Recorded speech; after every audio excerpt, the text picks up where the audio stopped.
माघ की शिवरात्रि और फाल्गुन की शिवरात्रि, ये दोनों शिवरात्रि में भव्यता के रूप में मनाई जाती है। दुनिया के लोग कहते हैं कि शिवरात्रि के दिन भगवान शंकर की पार्वती जी के साथ शादी हुई, ये दुनिया के लोग कहते हैं। पर यदि जिसने शिव पुराण की कथा अगर अच्छे से सुनी हो और पढ़ी हो, तो शिव जी की शादी की जो तारीख है वो ये नहीं है। हमने पहले भी उसका वर्णन किया। भगवान देवाधिदेव महादेव के विवाह की जो तारीख है वो बैसाख शुक्ल पंचमी, शुक्ल पक्ष के बैसाख के महीने में जो पंचमी पड़ती है, उस दिन भगवान शंकर और पार्वती जी का विवाह हुआ। ये जो शिवरात्रि है, ये विवाह की रात्रि नहीं है। ये शिवरात्रि ब्रह्मा और भगवान विष्णु ने भगवान शंकर को पहचानने के लिए पृथ्वी पर भगवान शंकर के प्रथम शिवलिंग को प्रकट करा था। तो ये शंकर जी के जन्म की शिवरात्रि है, प्रागट्य की शिवरात्रि, शिव जी के प्रागट्य की शिवरात्रि। ये शिवरात्रि जो आएगी, माघ की शिवरात्रि, जो मूल शिवरात्रि होती है, जिस दिन शिवरात्रि के दिन भगवान ब्रह्मदेव और भगवान नारायण ने भगवान शंकर को एक पर्वत को घुमाकर उनके लिंग की आकृति, उनका स्वरूप प्रकट किया, उनका स्वरूप प्रकट किया, उनका जन्म। आपसे कोई पूछे कि शंकर जी का जन्म कब हुआ, तो आप बिल्कुल बेझिझक कह सकते हो शिवरात्रि के दिन, हैप्पी बर्थडे टू यू। उसमें तुम्हें सोचना नहीं है। भ्रम फैलाने वाले बहुत भ्रम फैलाते हैं। आपसे कोई पूछे तारा बाबा जी का जन्म कब हुआ, तो आप कह सकते हो शिवरात्रि के दिन हुआ। और आज इस व्यासपीठ से एक बात और कहना चाहेंगे, जिसको अपने जन्म की तारीख ना मालूम हो, जिसको अपने जन्म दिन ना मालूम हो, वो आप नियम बना लो कि आपका जन्मदिन भी शिवरात्रि के दिन ही हुआ है, पक्का। जब परब्रह्म परमेश्वर स्वयं देवाधिदेव महादेव शिवरात्रि के दिन प्रकट हो जाता है, उसका शिवलिंग, उसकी आकृति प्रकट हो जाती है।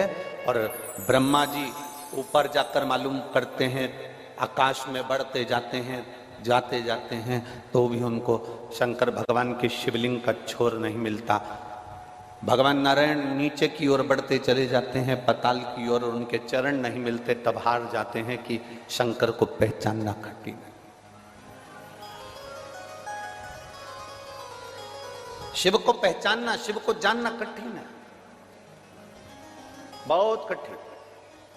जैसे शंकर को पहचानना कठिन है, जैसे शिव को पहचानना कठिन है, उसी तरह कोई संत को, कोई गुरु को, कोई सतगुरु को पहचानना कठिन। शिवरात्रि के दिन जो बड़ी शिवरात्रि होती है, माघ महीने के अंतर्गत जो आती है, ध्यान है आप लोगों को? उस शिवरात्रि के दिन सबसे ज्यादा जरूरी क्या होता है चढ़ाना? एक बेर। क्या जरूरी है? क्या बोलते हो? बेर की बोर, जो भी बोलते हो, जिसमें गुठली होती है और अपन लोग बोर खाते हैं, बेर खाते हैं। मात्र एक बोर, एक बेर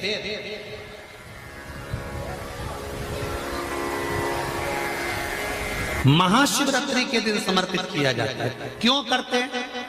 कि घर में जितने सदस्य रह रहे हैं, उतने सदस्य को जिंदगी में कभी कोई ऐसी बीमारी ना हो और हमारे घर में रहने वाले सदस्य की अकाल मौत ना हो। उसके लिए मात्र एक बेलपत्र की जगह एक बेर भी समर्पित कर देते हैं तो अकाल मृत्यु टल जाती है, अकाल मौत टल जाती है।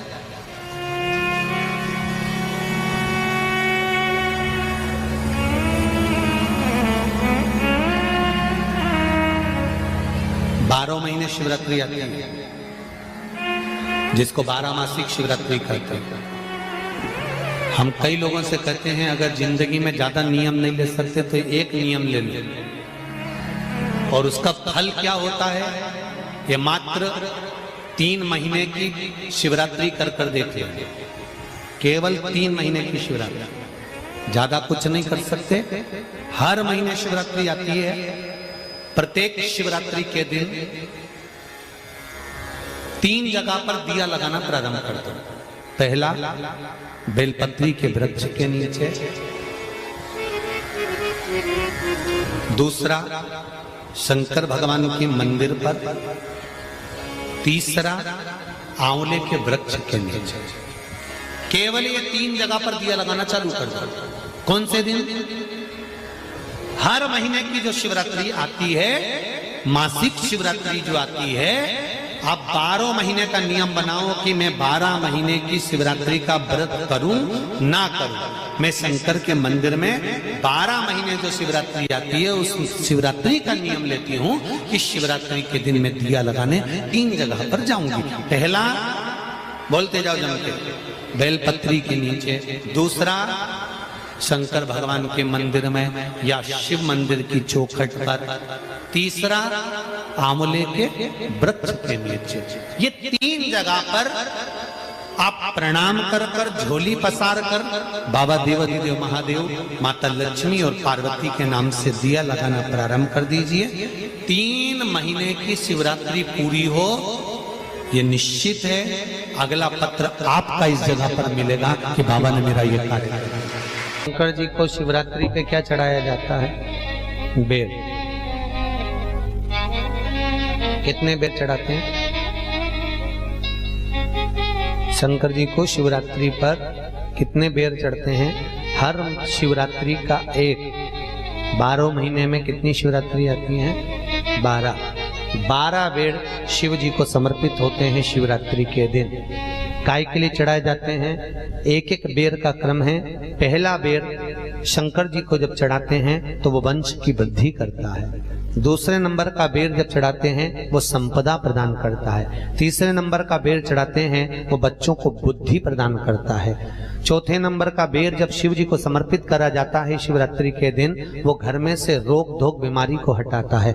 5वें नंबर का जो बेर शिव जी को समर्पित करा जाता है वो हमको रोगों से मुक्त करता है। 6ठे नंबर का बेर अटके हुए काम को बनाता है। 7वें नंबर का बेर हमारे कोई कार्य नहीं हो रहे उन कार्यों को सफलता की ओर ले जाता है। 8वें नंबर का बेर हमारे घर में कुछ खुशियां लेकर आता है। 9वें नंबर का बेर हमारे घर में वैभव को प्रदान करता है। 10वें नंबर का बेर हमारे घर में संपदा देता है। 11वें नंबर का बेर व्यक्ति को एकादशी के फल के बराबर पुण्य प्रदान करता है। और 12वें नंबर का बेर व्यक्ति के जीवन को सौभाग्यमय बनाता है, नारी को अखंड सौभाग्य प्रदान करता है।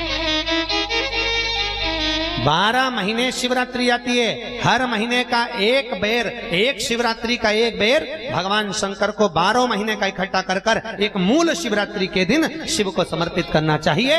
जीव को अखंड सुख की अनुभूति होती है, अखंड सुख। शिवरात्रि का प्रसंग कहता है अपने मन की अभिलाषा रखकर तुम्हें जो चाहिए, एक काली मिर्ची और तिल्ली के, काली तिल्ली के 7 दाने। एक काली मिर्ची और तिल्ली के, काली तिल्ली के कितने दाने? 7 दाने हथेली में रखकर अपनी कामना कर कर मन से अपने मन के बात को कहकर शंकर भगवान के शिवलिंग पर चढ़ा दीजिए। आपकी मनोकामना, कहते हैं हर महीने शिवरात्रि आती है, इस शिवरात्रि पर, मुख्य शिवरात्रि पर चढ़ाओगे, अगले महीने की जब शिवरात्रि आएगी तो आपकी मनोकामना पूरी हो जाएगी। एक काली मिर्ची और 7 काली तिल्ली के दाने, मात्र 7। महाराज, जिसके घर में क्लेश रहता हो, बहुत ज्यादा लड़ाई झगड़े हो रहे हैं, सास बहू के झगड़े, ना बहू कुछ सुनने को तैयार ना सास सुनने को तैयार, और घर में बेचारे पुरुषों की आफत, यहाँ भाई भाई झगड़ रहे हो, सास बहू में झगड़ रही हो, कुछ मत करिए। गेहूं की बाली को तोड़ो। गेहूं की बाली जानते ना, जिसमें आप लोग तो गेहूं की बाली को तोड़ना है, और बाली 7 बाली तोड़कर अपने घर में घुमाकर अपने घर का नाम और गोत्र बोलकर उसको शंकर को समर्पित कर दीजिए। जिंदगी में कभी सास बहू का झगड़ा नहीं होगा महाराज। शिवरात्रि के दिन उसको समर्पित करिए, आपके घर में कभी क्लेश नहीं मच सकता। 12 महीने शिवरात्रि आती है, और शिवरात्रि के दिन रात्रि को 12 बजे शंकर भगवान पर एक धतूरा चढ़ा दो। क्या चढ़ाना है? जम के बोलिए जरा। धतूरा। ये शंकर भगवान को धतूरा चढ़ा दो। 12 बजे रात्रि को शिव जी पे धतूरा चढ़ाओ।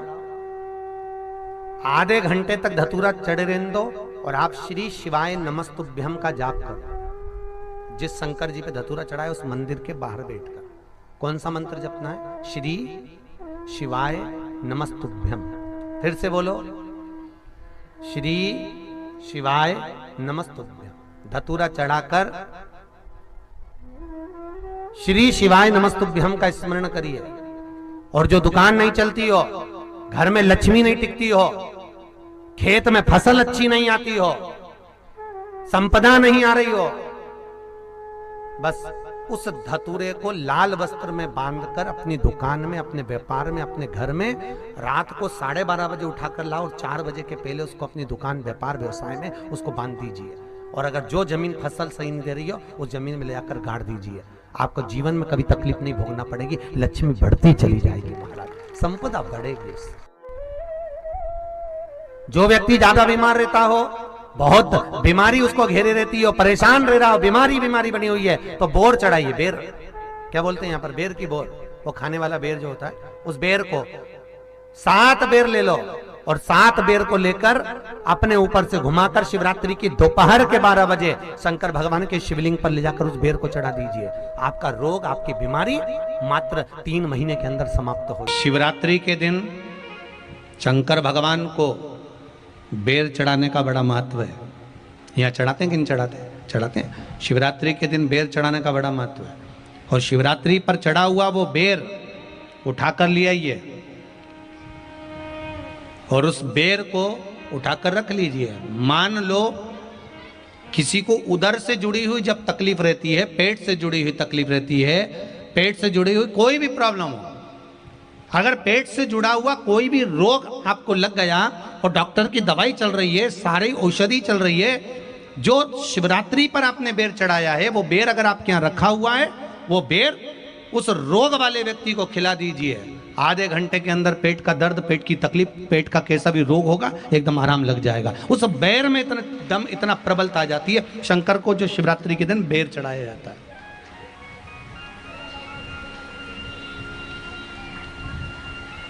भगवान शिव पर समर्पित हुआ वो बेर का इतना महत्व महाराज। और जो देवता को उठाने के लिए बोर समर्पित करा जाता है, बेर भाजी आंवला उठो देव सांवरा, उसमें शंकर जी का भाव है, क्योंकि शिव जी का दर्शन भगवान नारायण उठते से ही करना चाहते हैं। सबसे पहले नेत्र खोले और मेरा शिव का दर्शन हुआ। बेर का भाव ही शिव का दर्शन का भाव। जो शंकर के शिवलिंग की आराधना करेगा, पूजन करेगा, उसके घर में 2 देवियां सदा सदा विराजमान रहेंगी। पहली सरस्वती, दूसरे नंबर पर लक्ष्मी उनके घर में सदा विराजमान। एक देवी का फूल होता है, शायद मुझे उम्मीद है कि आप सब जानते होंगे। एक देवी का फूल होता है जिसको जायसोन या गूलर का फूल भी कहते हैं, घंटी वाला फूल भी कहते हैं, लाल कलर का होता है। काय का बोलते हैं इधर? गुड़ल, गुड़र का फूल, जायसोन का फूल लाल कलर का होता है, जिसमें घंटी निकली रहती है एक छोटी सी, उसमें पीले पीले पीले पीले दाने रहते। मान लो कोई बेटा बेटी, कोई लड़का लड़कियां, कोई बेटा बेटी, नवयुवक बच्चे या बहुएं या कोई अन्य व्यक्ति भी कोई कार्य चालू कर रहा है। मान लो कोई कार्य आप चालू कर रहे हैं, एजुकेशन के लिए बढ़ रहे हैं, या आपने कोई लक्ष्य बनाया है कि मुझे इस कंपटीशन एग्जाम में बैठना है, इस कंपटीशन एग्जाम में बैठना है और मेरा इसमें पास होना जरूरी है, और मैं जो चीज पढ़ती हूं ना मैं भूल जाती हूं, मैं अध्ययन करता हूं और भूल जाता हूं। कई माताएं भी ऐसी हैं 40, 45, 50 साल, 60 साल की हो गई, 60, 70 साल की हो रही हैं, कई बार कह देती हैं मेरी याददाश्त ठीक नहीं है, मैं कोई सामान रखती हूँ भूल जाती हूँ, मेरी याददाश्त में नहीं रहती। कोई भाई भाई लोग कह देते हैं मेरी याददाश्त में नहीं रहता, मैं भूल जाता हूँ। कोई कहकर गया मुझसे बात कर लेना और मैं भूल गया कि मेरे को उससे बात करना था। कई बार मुझे मने मंजिल तक पहुंचना है, तो शिव महापुराण की कथा कहती है आप अपने परिश्रम को 4 गुना बढ़ाओ, मेहनत 4 गुना करो, पढ़ाई 4 गुना करो, अध्ययन 4 गुना करो, दिन रात एक कर दो। और साथ में जो अशोक सुंदरी की जगह है, ये शिवलिंग समझ लेना जरा, ये जलाधारी पार्वती जी का हस्त कमल, ये शिवलिंग, ये जलाधारी, और यहां से जल बहता है। राइट में गणेश जी, लेफ्ट में कार्तिकेय जी, और बीच में जम के बोलो जरा अशोक सुंदरी। ये बीच की जगह जो घंटी वाला फूल होता है, जिसको आप लोग जायसन बोलें कि आपके क्षेत्र में गुलर बोलें, देवी जी को चढ़ता है। देवी जी का अति प्रिय पुष्प है, माता रानी का वो लाल पुष्प अति प्रिय। उसी पुष्प को ये बेलपत्र की जो डंडी होती है, बेलपत्र की जो डंडी का भाग होता है, उस घंटी का भाग उसी डंडी की ओर होना चाहिए। जैसे फूल की जो अंदर की घंटी जो निकली हुई है, उसका भाग ऐसा डंडी की ओर होना चाहिए। मतलब आपको बेलपत्री पर ये फूल को इस तरह से रखना पड़ेगा। मतलब उसका जो घंटी का भाग है, हाँ लाइए फूल लाओ, जेरा फूल मिल गया वो।